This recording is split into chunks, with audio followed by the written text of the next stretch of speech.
আসসালামু আলাইকুম। আমি এখানে ক্ষীর রান্না করার জন্য 1 কাপ পোলার চাল নিয়ে নিয়েছি। চালটাকে আমি 1 ঘন্টা ভিজিয়ে নিয়েছি। এখন আমি হাতের সাহায্যে এটাকে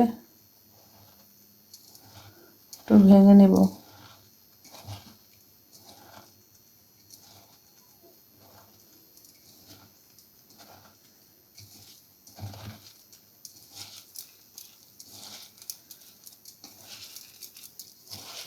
এখানে আমি দুধ দিয়ে দিচ্ছি 1 লিটার।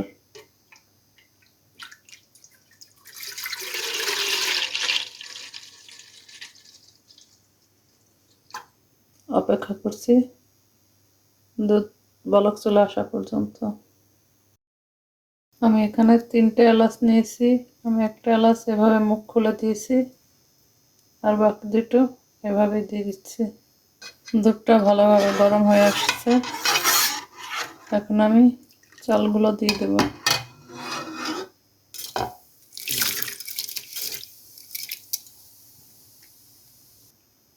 চাল দিয়ে দেওয়ার পর আমি চুলার আঁচটা লো করে দিয়েছি। কিছুক্ষণ পর পর আমি এভাবে নেড়ে চেড়ে দিচ্ছি যেন পাতিলের তলায় লেগে না যায়। আমি সামান্য পরিমাণ লবণ দিয়ে দিচ্ছি। চালটা একদম সিদ্ধ হয়ে গেছে।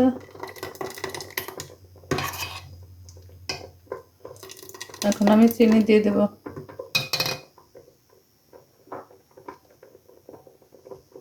চিনি নিয়েছি আমি 1 কাপের একটু কম। এখন দিয়ে দিচ্ছি কনডেন্স মিল্ক।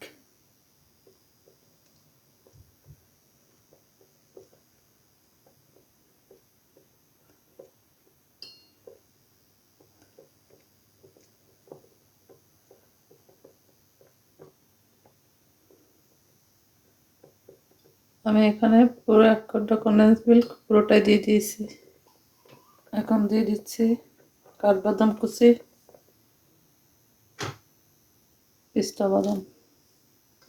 আমি এইরকম পাতলা রেখেছি।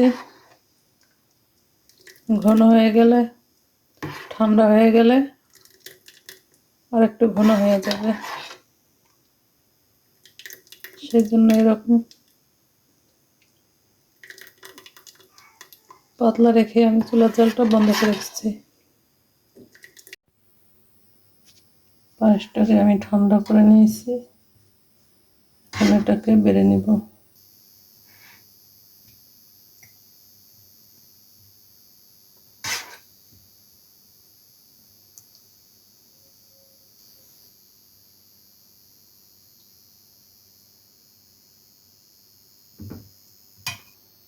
এখন এর মধ্যে দিয়ে দেব কিছু কাঠবাদাম কুচি, দিয়ে দেব কিছু পিস্তা বাদাম কুচি করে। রেডি হয়ে গেল খুবই মজার পায়েস।